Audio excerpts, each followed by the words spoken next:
Hi there, and welcome back to another BobBlast. I'm Bob Burridge, and I have a lot to tell you right now. This one is about why I collage before I even begin to paint. All right, so I just came back from a week here at Cheap Joe's doing this class for a whole week of collage and abstract painting. And the reason I bring this up right now is because I'm about to do this at Jerry's Art of the Carolina. And here are some of the examples that we're going to be doing. It's a whole day class of collage, tearing, and abstract painting. And you can see various styles, different techniques here. Some more representative, some are much more abstract, but they're all very meaningful. That's really important, that they have some substance, their meaningfulness. So I'm going to get started here and show you how I do my abstract collage before I start painting. So the papers that I'm using, obviously you can see right here, is black and white. I have black paper, craft paper, tissue paper. I love to make my own patterns. I don't buy these at the store. I make my own patterns. That way I have my ownership, my DNA all over the whole thing. I make my own stripes and then I Xerox them. I have paper ready to go. My gel medium, anybody's gel medium, it's good glue. That's what I use. It's the only glue I use is gel medium. My big ugly brushes, a bucket of water, here we go, and some white, titanium white. I'm ready to go in and play in the sandbox. Let's go. So this is how I start my abstract and collage painting. First of all, I build up with tissue paper and black and white designs. So this is like underpainting before I even begin to paint. So I have fun with the graphics right at the very beginning. And I'm going to be putting transparent paint on top of the whole thing anyway. So the color isn't important to me right now, it's the graphic design. So here we go, tissue paper, lots of glue, wet that brush and put lots of glue over the whole surface. I don't tear up little pieces of paper and glue them. I put glue over the whole surface. I'm ready to go. Here we go. This is a big piece. This is a 24 by 24 sheet of Kilimanjaro paper. There you go. Now, let's get right into it. This is the fun part. I don't use scissors. I just tear it. They told me I'm not allowed to have sharp things, so here we go.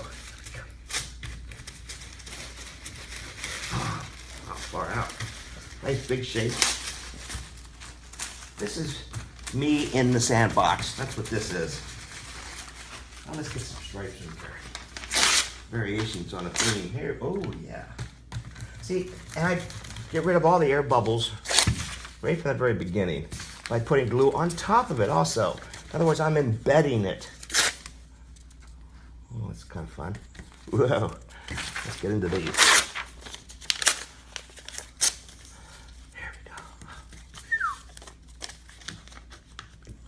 And more.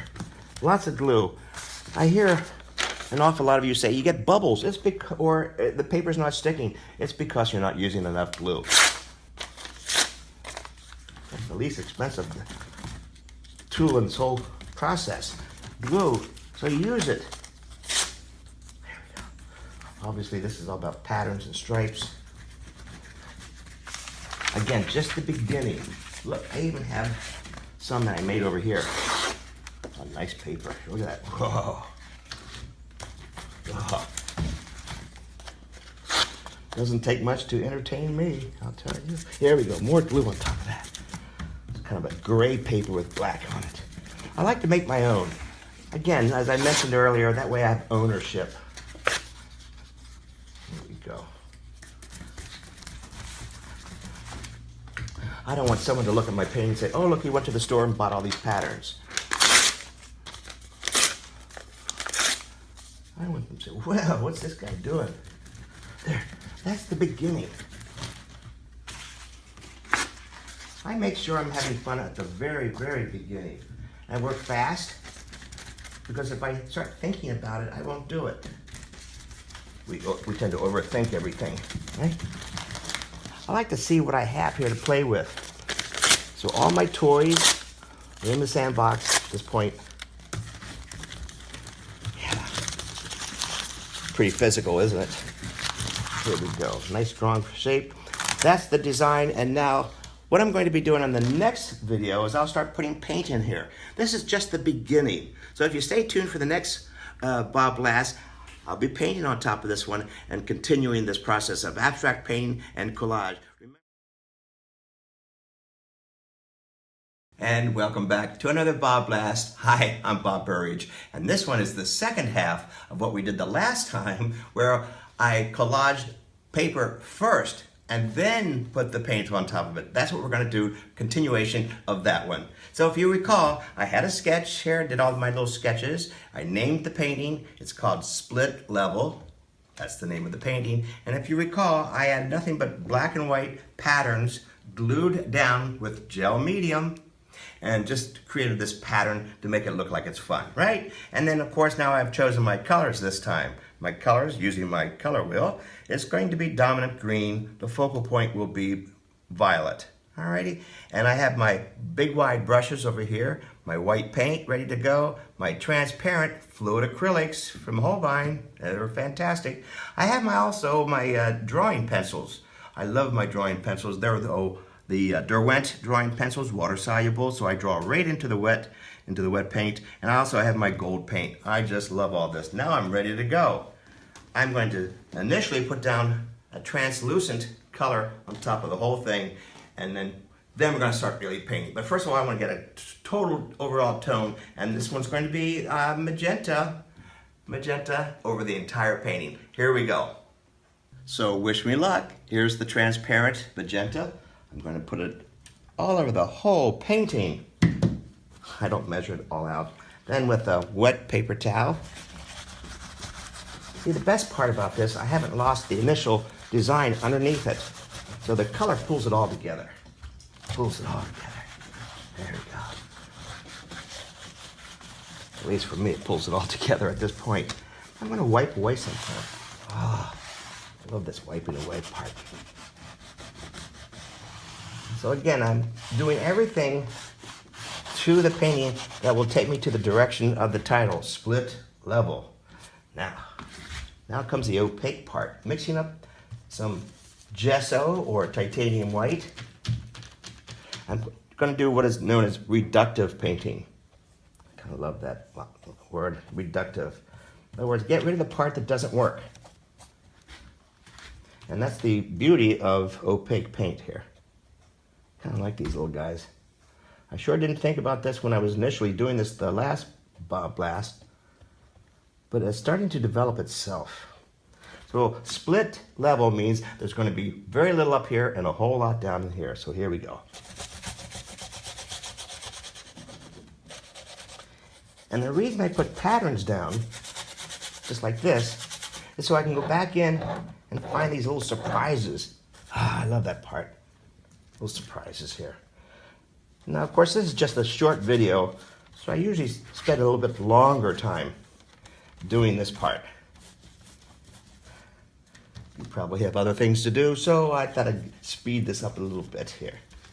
So I've got this big, heavy thing over here and a little thing over here. That's the whole idea at this point. This looks nice. Simplifying, always simplifying. Take this down even here. There we go. All right, now I want to get a focal point using my color wheel. It's mostly purple-ish. That's the purple. The focal point will be green. Let's go right into the green. Mixing up a little bit cadmium green with a whole lot of white. I'll find it right in here. Now this is going to be opaque because I've added white to it. Big wide brush. Ooh, that's nice. It's all about color comparison at this point too. I'm going to come back in here and work some more purples, the dominant color. There we go. Oh.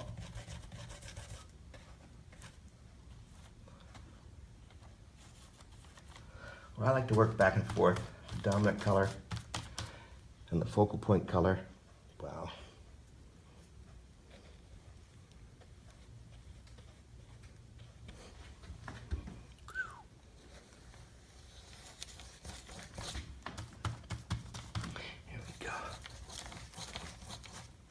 constantly simplifying it and still looking for surprises. I love surprises. And here come the surprises. When I come in and start playing and scraping like this.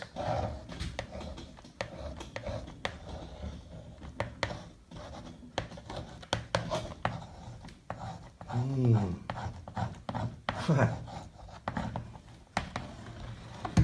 can't lay in bed in the morning and dream this stuff up.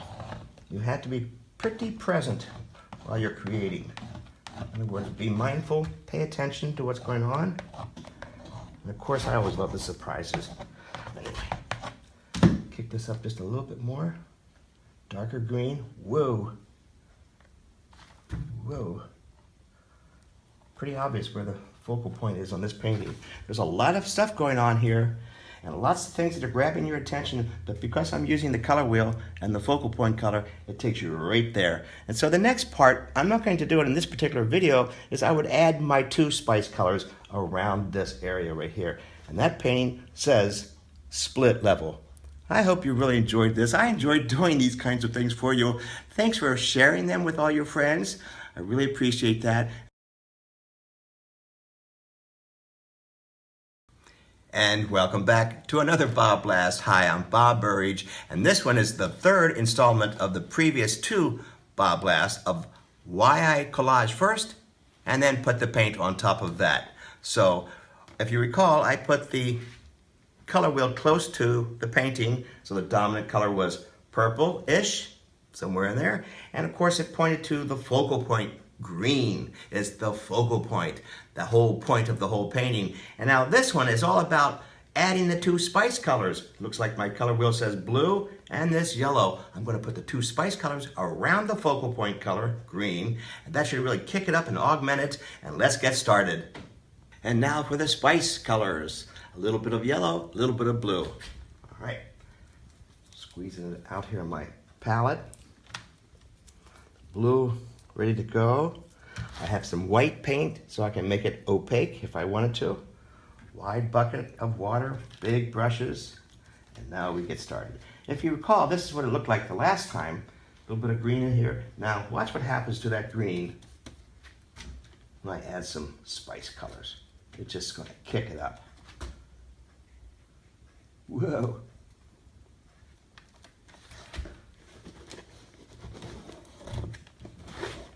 Now the blue, just a little bit. You don't need a whole lot. I'd say figure somewhere around 5% of the surface. Wow, look how it really kicks it up. I'm going to put it over here too, just close to it. See all the energy now going on around here? Come back in some pure colors again. That just kicks it up so much. So you see it everywhere else too, where this color is all over the place, but it's toned down. Tone it down. Come back in with the blue. When I add it somewhere else, I just make sure it's not as strong or as pure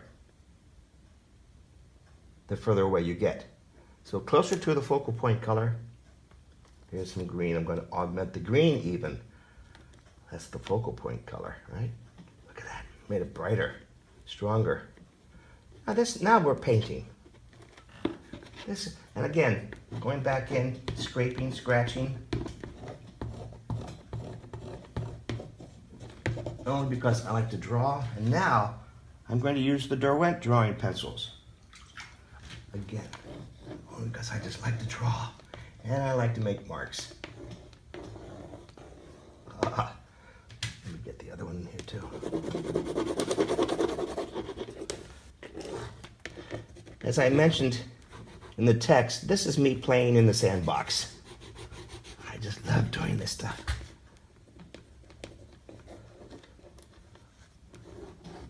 Whew, that's a nice surprise. Here come their surprises.